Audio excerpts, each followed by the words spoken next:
What do you think? Cybernetic Wee knives. Isn't this a beautiful knife? What is this? What does this say to you? Um, I was trying to figure this out because it looks like a combination of some different influences, doesn't it? And you know they did a knife with Gustavo Cacchini, right? The a GTC, and this seems like it has some GTC styling cues to it, right? Very nice, and maybe a bit also. It's a front flipper. Does this hit you a little bit as maybe Shiragora? Maybe a little bit that way. And it's, look at this, no hardware. I mean, what a clean, beautiful look, though. Which brings me back to GTC, right? As well. Look at that. Oh, he did a one with the Civivi as well. Back in June, I believe. But look at that backspacer. Wow, this is really interesting. I like this knife. This, along with the Exciton and the Ziphius and stuff, are some beautiful. That's a beautiful piece. I mean, you could imagine this at 1700, like a Shiro or something. That's the way I look at this, really, and almost like the Cybertrix. Is that Forever Steel did that Cybertrix, which Reich knives made? That almost looks, look that up. That looks a bit influenced like that, and maybe even Sneck's tan, you know, a little bit of his influence in here as well. But this is just, wow, this is really a smooth, classy, looks really custom, looks really expensive. And it's a front flipper. And you know what? It's a big dog too. It's a big dog too. I have not carried this. It's been too hot down here to carry something this big. And you know what? I didn't want to scratch it up or do anything to it before I got it on my camera. But when I saw this come out, I was just like, wow, this is good. Here's the box. And just tell us anything here. The Cybernetic Limited to 205, 205 pieces. Wow. It's just, I've got my Ziphius that particular knife that we made, that We Knives made, they put it in the competition and won best manufactured folding knife in that show. So I've got that Ziphius. And I love the Exciton. That's great too. But this, wow, this is beautiful. Hold on. Let me see. CPM 20 CV. Pivot cap is aluminum. Screws, titanium. God, brain not working. Check. Clip material, titanium everywhere. 8.8, almost 9-inch knife. 3.9-inch blade. Wow. And it comes with this microfiber cloth, this little foldable, and then, of course, a zipper pouch like that. So don't know how long this is going to be available, but it's interesting. I don't know if it's already sold out or not. I really haven't been paying attention because I already got mine. And I'll tell you what, really, I don't have a lot of Wee knives that are long-term keepers. The Ziphius definitely will be. I think this is going to be too. Isn't that pretty? I just think it's on and beyond. I think this is like as close to the look of a full-on elegant, high dollar custom knife as you might get. Uh, that's the way it feels to me. I mean, obviously, We Knives makes a great knife, and their fit and finish is top rate. Okay, but this, I don't know. This strikes me as just another step up the ladder. And it's like they're already far enough up the ladder, right? But this is just a whole nother level of delivery as far as I'm concerned. It's just all kinds of crazy. Let's grab a piece of paper. Let's see if the horse will be a horse. Yeah. Maybe pretty, but is it pretty good? Well, okay. It's got a good edge on it out of the box. Let's see how much it weighs. It's sizable, but is it really that heavy? God, this is just it's a way cool looking knife.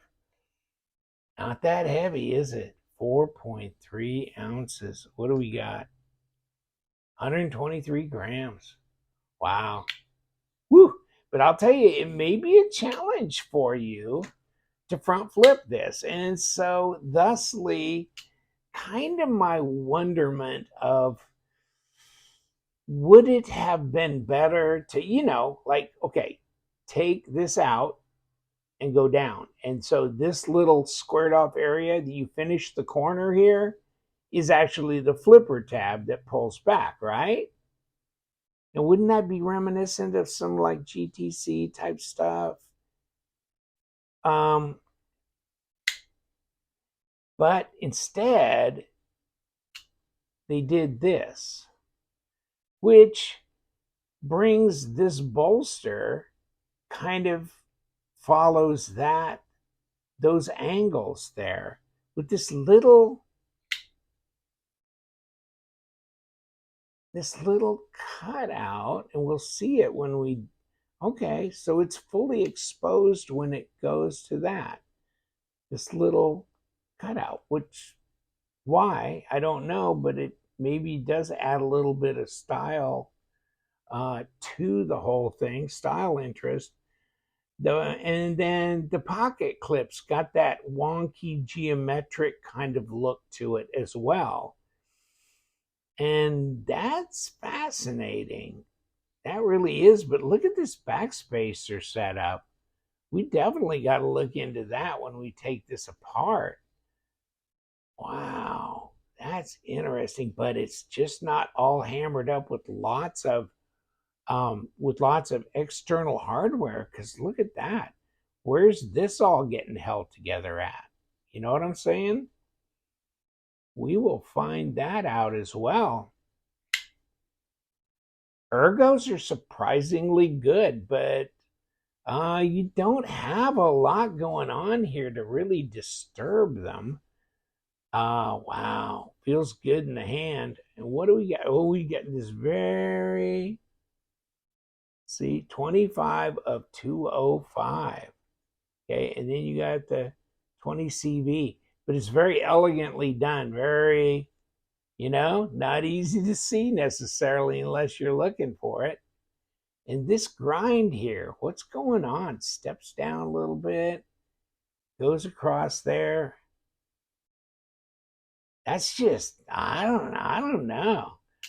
What do you think? Do you think this is like really right there? Because I've seen people spend well over $2,000 for something that looks like this. You know what I'm saying?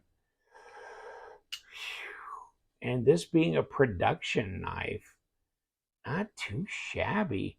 Now check this out. Here's where your lanyard goes through here on the back right here.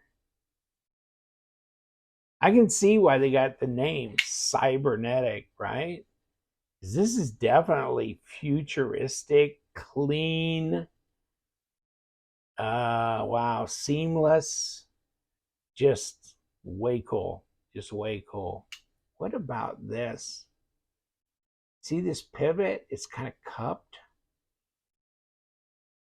as well as this. I mean, they were thinking, I mean, they just didn't give it a lick and a promise, did they? They thought about every little detail and even a little bit of jimping here. How are we going to do this and make this look interesting as well? Blade to handle length is good. It's centered. It's not a problem. There's no problems there. But I mean, that clean look here, plus very minimal here. It's all hidden. Blade just disappears into the handle. Wow. Hellacious.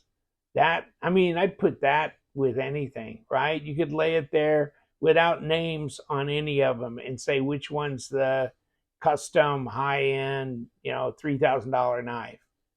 Would you know? Just whew. Okay, now let's get my caliper out here. So how big is this? This is 13 millimeters, so it's 0.51. It's not ultra thin, is it? Let's see what if I can get a blade stock on here. 0.13 at 3.4 millimeter. Okay, hold on. Let me kick this out and expose this enough to get the blade stock on here. But I think I'm up here, yeah. 3.8. You see that? At 0.15. Okay. That's where the thickest part of it is. So that's where she started. Okay. So not a super thin, not a little 3 millimeter or anything like that. But still, wow, look at that. Amazing. Look at, boom. There's 4 inches right there. Okay, that's 3.85 up at the shortest point, and right at 100 millimeter. Over 8 and let's say 8.8 maybe if you want to stretch it. 8.8 at 22 and a half centimeters. 22 and a half centimeters, pretty good sized knife, isn't it? Okay, let's see what we got, because this ought to be interesting. I just like looking at it, just kind of fascinated by the backspacer situation. And we got the surround. And let's pull the magnet out here and test things as we go. Yeah, you're right. Titanium there. Okay. Now these number 8s. Hell yeah. Okay. So there's your pocket clip. And I'm sure that screws. I mean, since it's anodized. And then this one, body screw 2. Come on. Okay. Yeah, that's a number 8. Everything's number 8 on here. So I guess I didn't need to pull my number 6 out. Oh, baby. Baby. Okay. So you know what? Those 2 screws, are they the same? Let's see them. And pocket clip's a little longer, but of course it would be, wouldn't it? Okay. Now, what do we got here? Aha. So basically they got these little pins in here and they ain't moving. And let me look at them a little closer. Yeah, oh well. Okay. So there's that one. And there's that one. And that's where the screws go through. But this one is just, I was wondering, like, what's holding this together? What's doing that? And what's doing that is just nothing. Both sides come together and it's just placed there, right? Okay. And none of that. No, none of that's magnetic. Nothing. Hardened steel insert, yes. Pocket clip, no. Of course, the washer is steel. And other than that, there's nothing there. Weight relieved, lock bar side. Okay. Probably got a little area that pocket clip's going to touch, right? Right there. Okay. Now, to pull this together, let's take a look at this. So we got ceramic bearings. Got this nice little area here with a surround. And of course, there's nothing. Ooh, we got something. Yeah, this one is steel here, okay? And of course, the little washer is, and nothing there. Nothing there. Okay. There's the presentation side. Here, of course, is down here at the end. This is up here. And so just that pivot and the washers, that kind of thing, are magnetic. And this is, there she goes. Disassembly. And you can see the little nub right there where this goes in, and there's, locks in. So your pivot won't turn because it's not there's no flat spot on the pivot other than that. So that's where it's going to lock in place. And underneath that ring, you've got this little notch that goes right there, which is going to lock together and keep things from turning as well. Whew. Now we're talking. Oh yeah, this is a lot of fun. This is a lot of fun. This is a good one. This is probably, I don't know. I mean, I'm going to have to see how I feel about this down the road, but I'm going to right now suggest this may be an all-time classic for Wii knives. This one right here. You tell me what you think. That is a beautiful, beautiful flow right there. That's a design. Wow. Limited edition indeed. Take care, my friends. Baby, that's all good. And we do. We love them knives. Check out my website, lovethemknives.com. Pre-owned knives. All kinds of goodies coming and going out of there as well. And stay sharp.